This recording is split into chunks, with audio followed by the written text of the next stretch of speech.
Estamos de volta para o último bloco do Hiperbusiness e também a última parte da entrevista com o Marcelo Jabbour, professor, coach e escritor. Estamos falando sobre o livro Liderança Generosa, Gestão para Alto Rendimento e Satisfação, recém-lançado por ele, pela editora Sampo.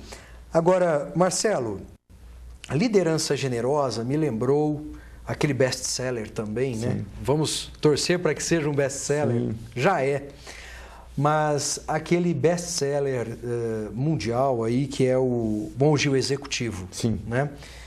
Que no Brasil arrebentou de vender, muita Sim. gente leu, eu li, creio que você também tenha lido. Livro. É um livro bonito, bacana, sim, e que prega a liderança servidora. Né?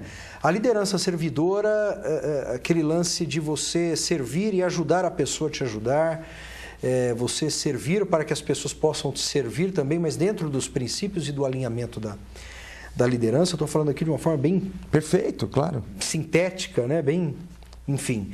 E a liderança generosa, pelo que você está falando, vejo algumas semelhanças com a liderança servidora. Né? Qual o paralelo que você faria entre uma e outra? Onde elas se encontram?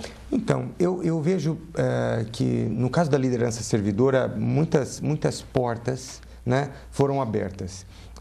E abertas de certa forma, várias mentes e corações, inclusive. Né? Porque a liderança servidora, ela passa pela ideia do que esse livro também propõe, Liderança Generosa, que é a ideia de ser empático.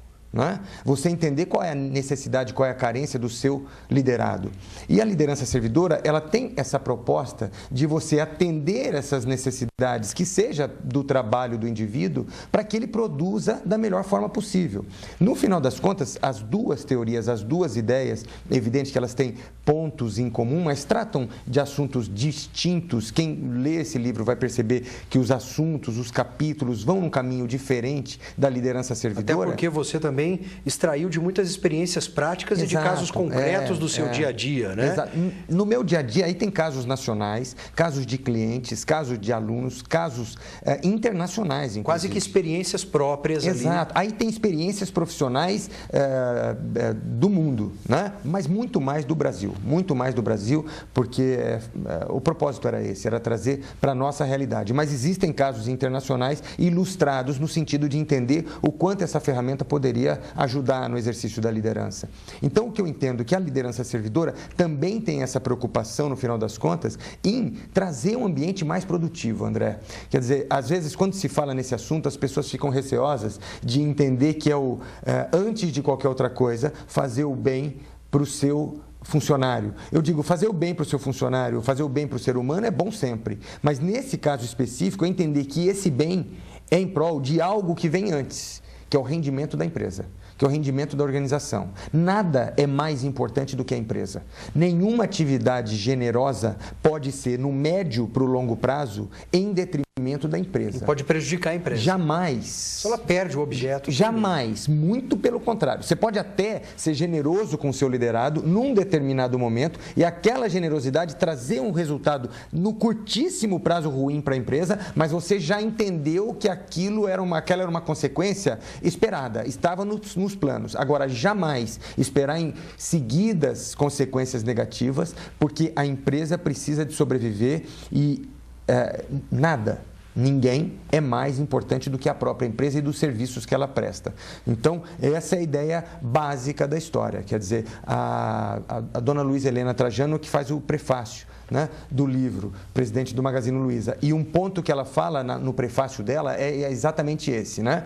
O não ao líder bonzinho, porque nada pior, ela diz, do que o líder sem autoridade. Então, antes de qualquer outra coisa, é a liderança, a capacidade de conduzir, e a capacidade de conduzir com a preocupação do benefício para o todo. Eu falo muito no livro, André, sobre pensamento sistêmico, sobre, antes de tudo, olhar para o sistema. Sim. Né? Descolar. Exatamente. Flutuar e... Isso. O que é que vai ser bom para a empresa no longo prazo? Visão certamente, assédio moral, a agressão, deixar com frequência de olhar com os olhos do seu liderado, não é bom para a empresa. Porque quem produz de verdade na empresa São os funcionários. Temos 2 minutos para o final do programa e você, no livro anterior, é Escolher ou Ser Escolhido. Isso aí. Né? Isso aí. O livro anterior. Me corrija, por favor, que eu estou puxando pela memória. Exatamente isso. Né? Sua memória está muito boa. E você também, na última vez que veio aqui, falou sobre o foco do cliente. Sim. Então, são linhas e teorias que você defende, sobre as quais você escreveu, e você já registrou a sua literatura. Eu queria que você fizesse um paralelo, uma amarração entre essas 3 teorias e você falasse sobre isso nesse 1 minuto e meio final de programa. Eu diria o seguinte, que no caso da liderança generosa, o líder que consegue também desenvolver essas ferramentas, ele certamente vai ser um profissional cada vez melhor. E esse profissional vai ser cada vez mais desejado. Fazendo o link com o primeiro livro, esse líder passa a ter uma condição cada vez maior de poder escolher onde ele quer trabalhar, ao invés de ser escolhido pelo mercado. Aí chegamos no tema do seu livro anterior. Exatamente. E o outro ponto importante é que quem atende verdadeiramente o cliente são os liderados. Se você não consegue enxergar com os olhos deles e fazer as coisas para que eles rendam da melhor forma possível, jamais você vai conseguir um funcionário que consiga atender as expectativas do cliente ou olhar com os olhos do cliente. Então é fundamental essa melhoria na capacidade de liderança para que esse líder e seus liderados se desenvolvam e possam escolher como e onde querem trabalhar e, especialmente, o atendimento ao cliente de forma cada vez mais otimizada. Legal, Marcelo. Obrigado pela presença aqui no Hiper Business mais uma vez. Parabéns pelo Liderança Generosa, Gestão para Alto Rendimento e Satisfação, pela editora Sampo. Até uma próxima oportunidade. Muito obrigado mais uma vez, André. E você, espero que tenha gostado do programa de hoje. Até a próxima. Tchau.